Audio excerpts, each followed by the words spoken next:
Buenas noches y bienvenidos a Signo Pesos, la economía al alcance de su pantalla. Estos son los temas claves de hoy.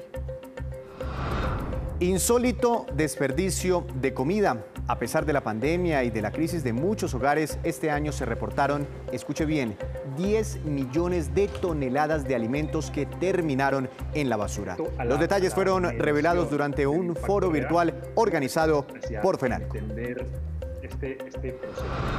Novedades en el consumo de los hogares. Mientras que la firma Radar reveló un aumento en el pasado mes de noviembre en las compras de los hogares, otro estudio muestra cómo las cuarentenas afectaron las compras y los hábitos de pago. Hablaremos con uno de los autores de este estudio. Los planes del ICETEX. El presidente del instituto nos acompaña hoy aquí en Signo Pesos para hablar del balance de las ayudas entregadas durante este año a los estudiantes y cuáles son las proyecciones para el año que está por comenzar.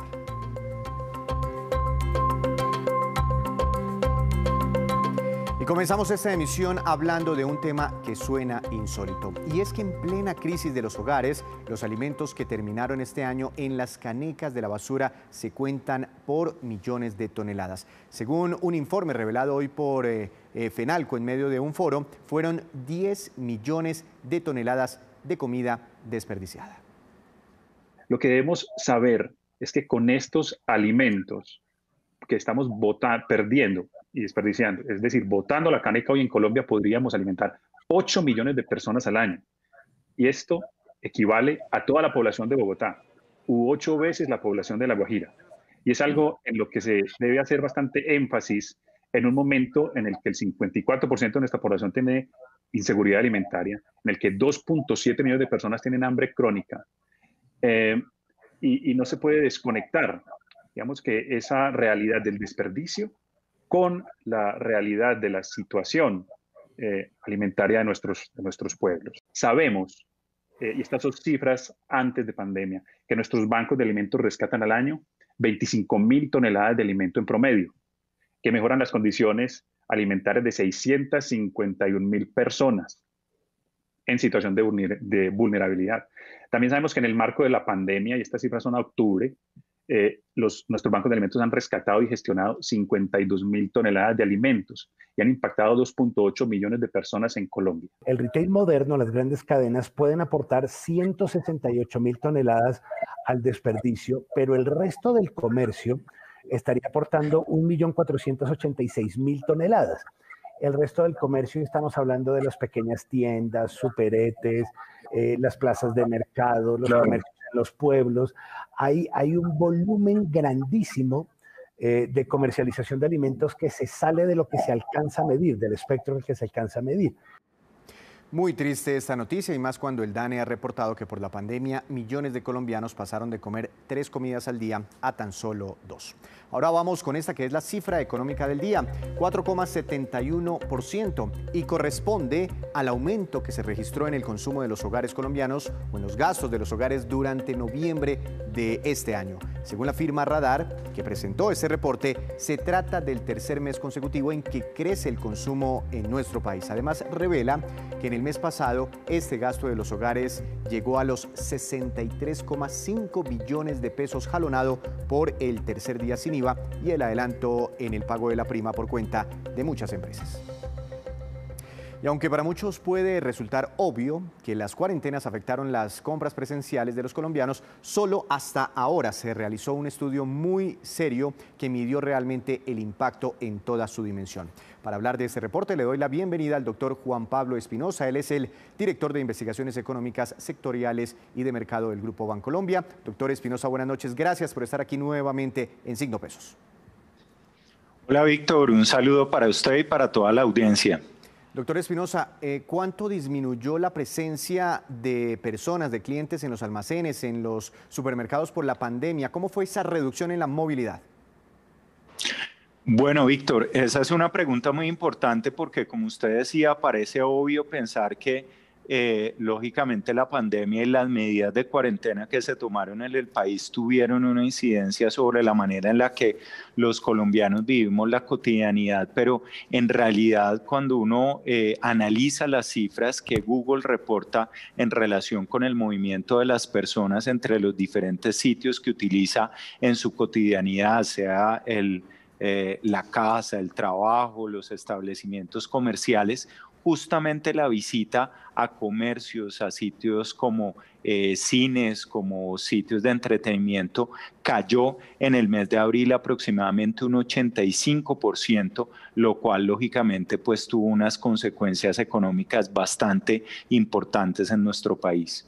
Doctor Espinosa, listo, eso fue en abril, pero empieza la recuperación, la reactivación y prácticamente ya son mínimas las restricciones, con ciertas excepciones por ahí en el país. ¿Cómo está la movilidad por estos días? Pues ese es un punto muy importante, Víctor, porque fíjese usted que si comparamos lo que está pasando en el mes de noviembre, lo que acaba de ocurrir en el mes de noviembre, frente a las primeras semanas del año 2020, lo que encontramos es que pese a que hoy no tenemos cuarentena, de todos modos sigue habiendo unos cambios importantes en los hábitos de los colombianos en medio de esta coyuntura. Por ejemplo, ese, digamos, uso y ese, digamos, movilización a los establecimientos comerciales, a los sitios de esparcimiento, en este momento es inferior en alrededor de un 30% a lo que vimos al principio del año.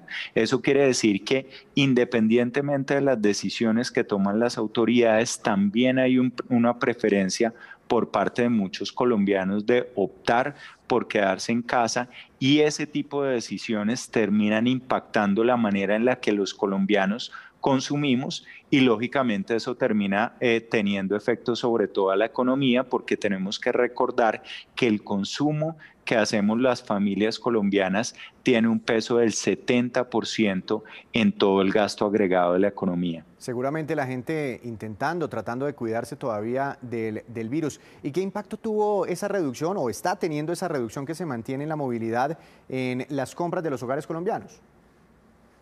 Bueno, como usted decía, Víctor, lo que Radar acaba de mostrar para el mes de noviembre es que evidentemente acciones como la de el tercer día sin IVA, tercer día que recordemos se dio ya habiendo pasado el aislamiento preventivo obligatorio, como el adelanto de las primas, como la expectativa con respecto al Black Friday, etcétera, pues indudablemente movieron el gasto.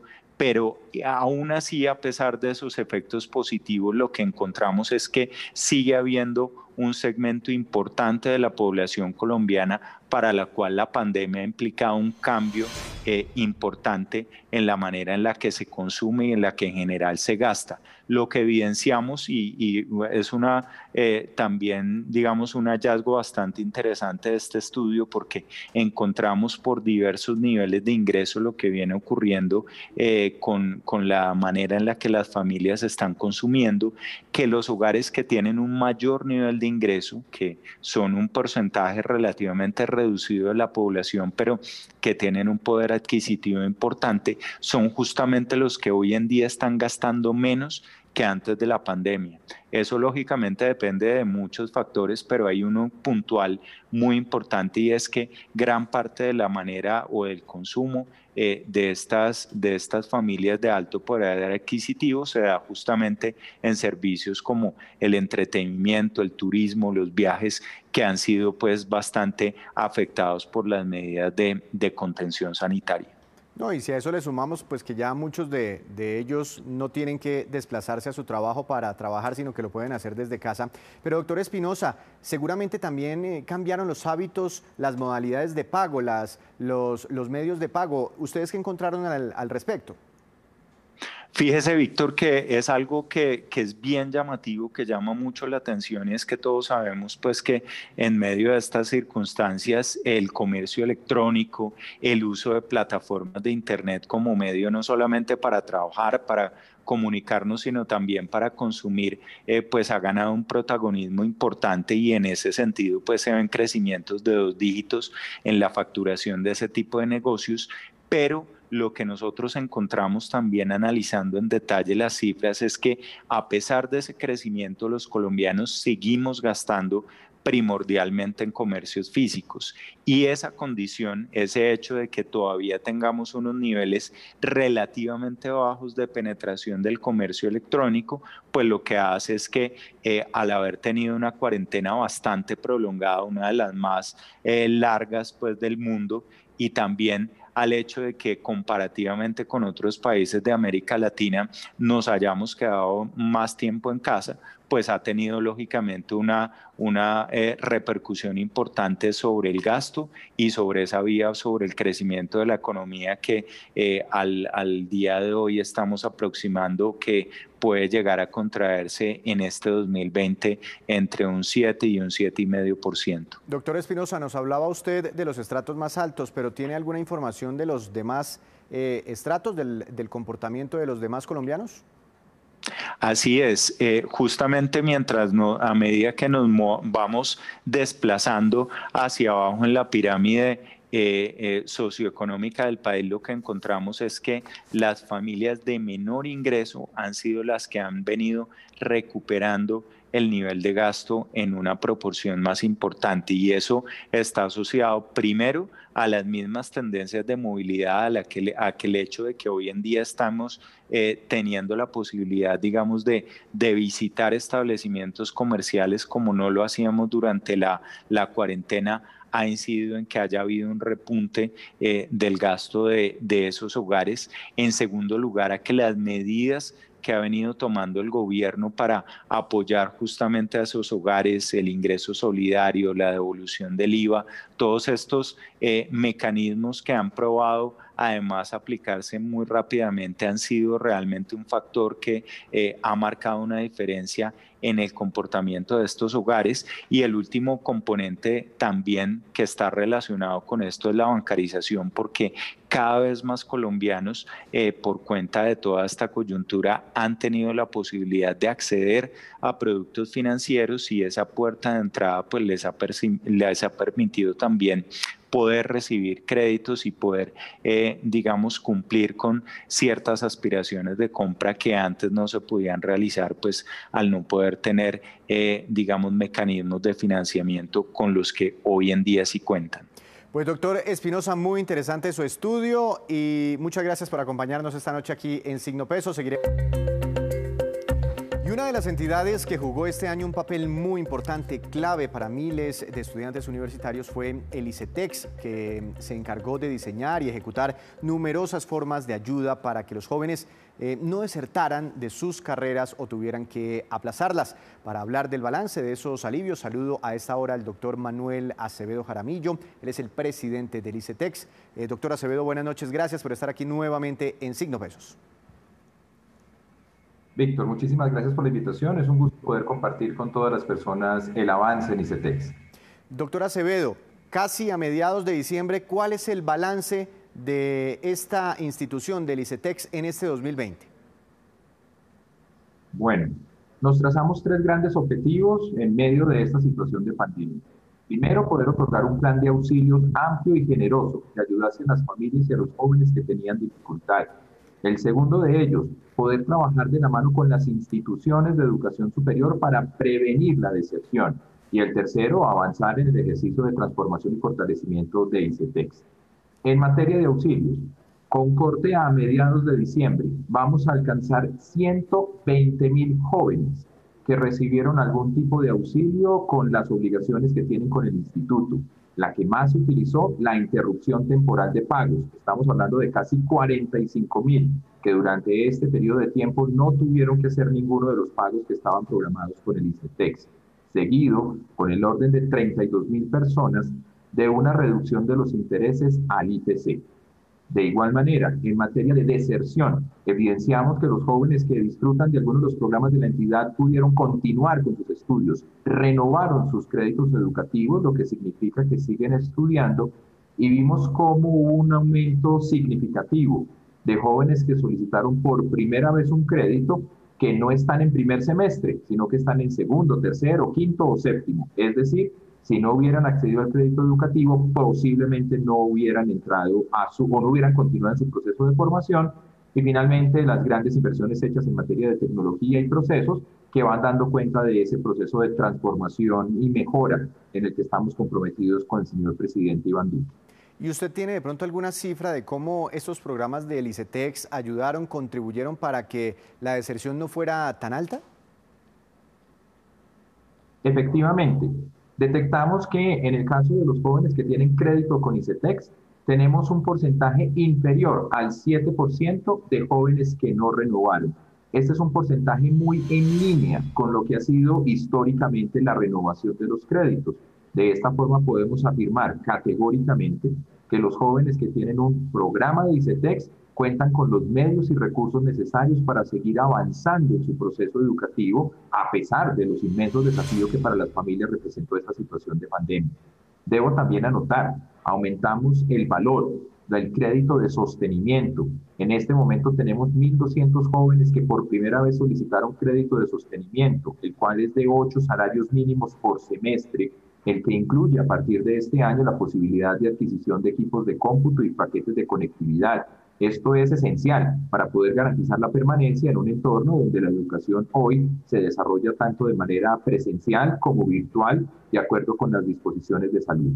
Doctor Acevedo, este año ya se acabó, pero la crisis económica continúa. ¿Cuáles de estas ayudas permanecerán, se extenderán también durante el 2021? Es una pregunta muy importante porque somos conscientes que muchas familias en este momento se preguntan por cómo desarrollar el año 2021. El señor presidente Duque ha sido muy enfático en indicar que los auxilios de los cuales los jóvenes que el ICETEX hacen parte tienen, continuarán en el año 2021. Esto porque la situación de pandemia todavía representa un gran desafío en materia de salud pública y la reactivación económica, que va por buen camino, necesita consolidarse con el fin de que las familias y todos los hogares puedan establecer nuevamente sus niveles cotidianos de bienestar. Por ello, el señor presidente ha indicado que con los recursos que el gobierno nacional dispone para estos efectos, habrá continuidad del plan de auxilios educativos que en este momento disfrutan 119.000 jóvenes. Pues esa es una muy buena noticia para los estudiantes colombianos. Y doctor Acevedo, este año creció mucho la morosidad. ¿Es preocupante la cifra? Es muy importante destacar que gracias a estas medidas, pongamos la medida que más se utilizó por parte de las familias colombianas, la interrupción temporal de pago. Uno de los beneficios de la interrupción temporal de pagos es no se debe hacer un pago, pero no se entra en mora. De hecho, el área que más nos ayudó en la gestión interna de este proceso fue precisamente el área que se encarga de la recuperación de cartera. Es la primera herramienta con la que se aproximan a las familias que por alguna razón entraron en algún periodo de morosidad. Algunas no sabían que existían los auxilios. Por lo tanto, el otorgarles los auxilios evita que las familias entren en mora y de esta manera el instituto puede también tener de una manera muy controlada una variable fundamental para su desempeño como lo es el índice de la cartera vencida. Queremos destacar que las familias que han tenido los medios han seguido cumpliendo con los compromisos financieros con ICETEX, que es lo que nos permite como organización seguir apalancando los sueños y el acceso a la educación superior de miles de jóvenes en todo el territorio nacional. Claro, es que esta es una ecuación donde participan todos, ¿no? Con el compromiso, la responsabilidad de los que pueden, pues ustedes pueden también asimismo seguir ayudando a muchos colombianos que lo necesitan. Bueno, ¿y cómo va la transformación del ICETEX? Bueno, el ejercicio de transformación va por muy buen camino. Más de 18 sesiones de la Comisión para la Reforma de la Entidad de Trabajo con el Congreso de la República ya empiezan a dar frutos. En este año, por ejemplo, pusimos al servicio de los jóvenes que en algún momento iniciaron los estudios y los tuvieron que abandonar, una nueva línea que la llamamos Volvamos a Clase, porque lo que queremos es que ellos culminen este proceso de formación. Hay en oferta más de 7.700 cupos en 250 programas en todas las instituciones del país. Atendimos un llamado de los jóvenes que pertenecen al programa Ser Filo Paga, pero no pudieron culminar sus estudios con los giros a los que tenían derecho. Creamos una línea que se llama Ser Filo Paga Rezagado, y en este momento 130 jóvenes de este programa que de otra manera tendrían que hacer el pago de la totalidad de los desembolsos recibidos, cuentan con este apoyo para poder culminar con su proceso de formación. De igual manera, logramos avanzar en la reconfiguración de las fuentes de fondeo de la entidad y en este momento ICETEX se encuentra a puertas de hacer un ejercicio muy interesante en el mercado de valores colombiano que le permitirá obtener nuevos recursos para poder apalancar sus programas de formación haciendo uso de los instrumentos que hoy tiene nuestro país desarrollados. Y en términos de la transformación tecnológica, que va de la mano de la simplificación de procesos, ya empezamos a liberar nuevas versiones de nuestros aplicativos que son más ágiles, que son más rápidos, que permiten trabajar en mejores condiciones de conectividad. Y el próximo año, en el primer semestre, veremos ya nuevas implantaciones, portal transaccional, que hará mucho más fácil y ágil el trabajo de las personas con el instituto y la comprensión que los jóvenes tienen de su servicio. La transformación y el fortalecimiento van por muy buen curso y el año entrante podremos evidenciar muchas de estas acciones para las que nos hemos preparado.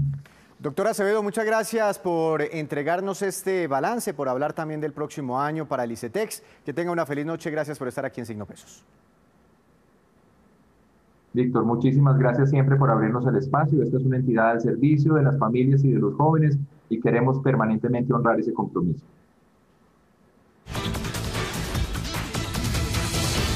Y la DIAN logró superar la meta de recaudo que tenía prevista para este año. Las cifras demuestran la reactivación que ha tenido el país. Este es el reporte del director de la DIAN, José Andrés Romero, con corte a noviembre de 2020.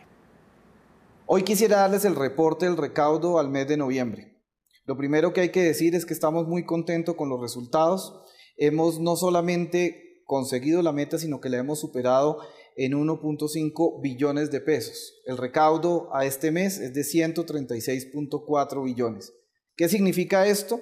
Que el país ya se está reactivando, que la economía está saliendo adelante, que la gente está recuperando la confianza en el consumo y que los empresarios están volviendo a vender sus productos.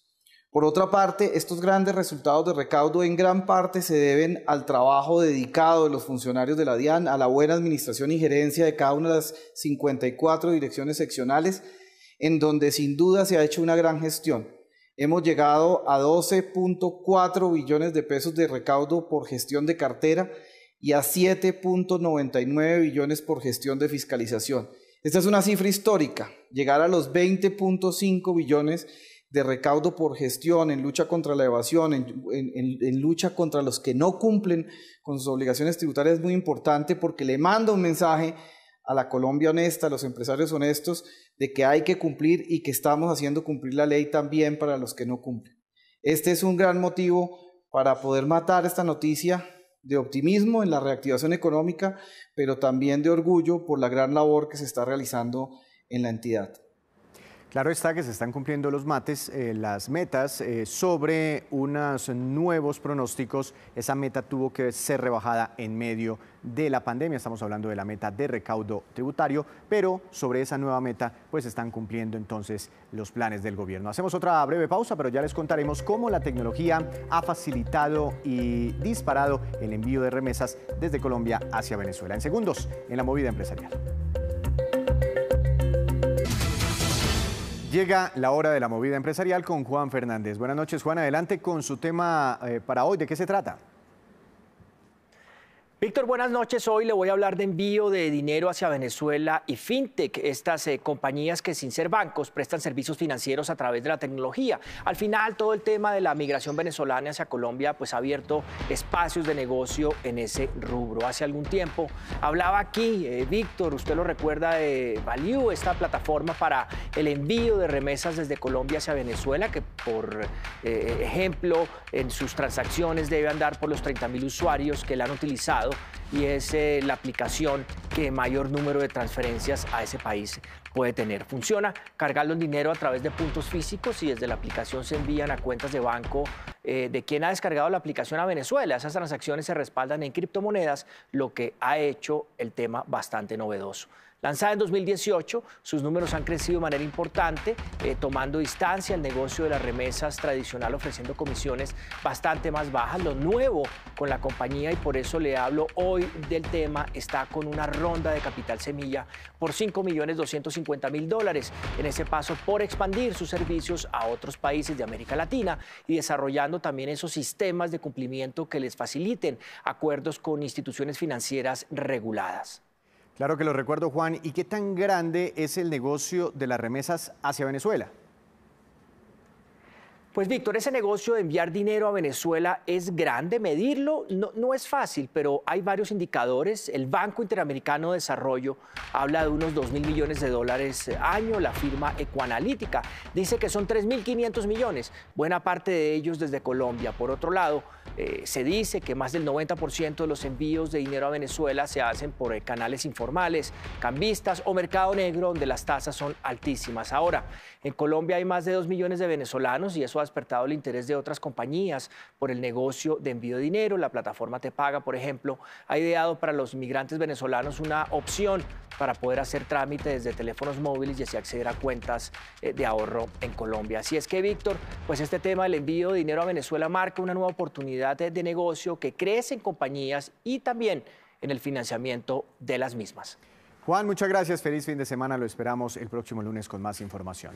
Y ahora vamos con los indicadores económicos que usted siempre debe conocer antes de irse a dormir. El dólar, tasa representativa del mercado que regirá hasta el próximo lunes, será de 3.433 pesos con 45 centavos. Cayó 15 pesos con 44 centavos. Este es el dólar más barato desde el pasado mes de febrero.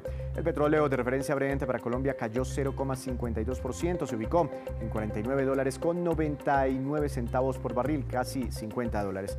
El precio interno del café colombiano subió y quedó en promedio para mañana, para el fin de semana también, a 1.030.000 pesos por carga en el país. El índice Colcap de la Bolsa de Valores de Colombia subió 0,67%. La acción que más se valorizó fue la de Cementos Argos, con ganancia de 2,75%, y la acción que más cayó fue la del Grupo Aval, que tuvo un retroceso de 2,96%. Y los empresarios presentaron su propuesta de incremento al salario mínimo de los colombianos para el 2021. La cifra del 2% está muy lejos del 14% que piden las centrales obreras, por lo que muchos temen que el aumento se haga por decreto. ¿Qué dicen los analistas y qué piensan los ciudadanos sobre este tema? Aquí les contamos. Elsa Palacios vive en Soacha, tiene un hijo estudiando y trabaja en servicios generales. Su salario mensual es el mínimo, es decir, 877.803 pesos mensuales que debe estirar para cubrir sus obligaciones mensuales. Yo de mi apartamento pago 300.000 pesos. Me toca pagar un internet estrato 3, carísimo pues para mí. Entonces digamos son como 130.000 pesos en internet. En servicios digamos yo pago 60.000 de agua, pago de luz 40.000 pesos, pago de gas 12.000. El mercado, sí señora, le toca a uno por lo menos como para tener algo medio pasable, si quiere invertirle unos 400, aparte que todos los días le toca a uno comprar algo, ¿no? En total, estas cuentas superan los 942.000 pesos. Claro, me falta, sí señora, me falta. Que le toca a uno, sí, pues pedir prestado porque ¿qué hace? Caso similar es el de Freddy, que además tiene 2 hijas estudiando en el colegio. La pandemia y la modalidad de estudio virtual le incrementaron sus gastos. Pagar internet y comprarles computador para que puedan hacer sus tareas. Por estos días, empresarios, centrales obreras y gobierno discuten un tema clave para millones de colombianos, el reajuste del salario mínimo. Los empresarios proponen un aumento del 2% para que el nuevo salario llegue a 895.359 pesos, cifra distante al reajuste que piden las centrales obreras de casi 14% para que el salario mínimo quede en 1 millón de pesos. Tampoco, pero por lo menos sentiría, dijo uno, que haya un poquito más de consideración pues con nosotros, porque pues realmente estamos demasiado alcanzados. Eso está duro, de esperar que le suban algo porque 17.000 pesos eso es muy poquito para un mínimo y para las personas que vivimos del mínimo. Pero analistas advierten que un incremento mayor a las cifras de inflación y productividad del país podría generar mayor desempleo. Fijar un salario mínimo por encima de estos criterios sería echar al traste la recuperación económica de las empresas, echar al traste la recuperación del empleo en Colombia e incrementar la informalidad en nuestro país. Pues el argumento de las centrales obreras es que para reactivar la economía se requiere un mayor ingreso a los colombianos y evitar que el país caiga en niveles de pobreza más altos. Si subimos mucho, pueden entrar en crisis las empresas, y si bajamos mucho, los trabajadores van a perder poder adquisitivo. Las negociaciones por el salario mínimo continuarán el próximo lunes.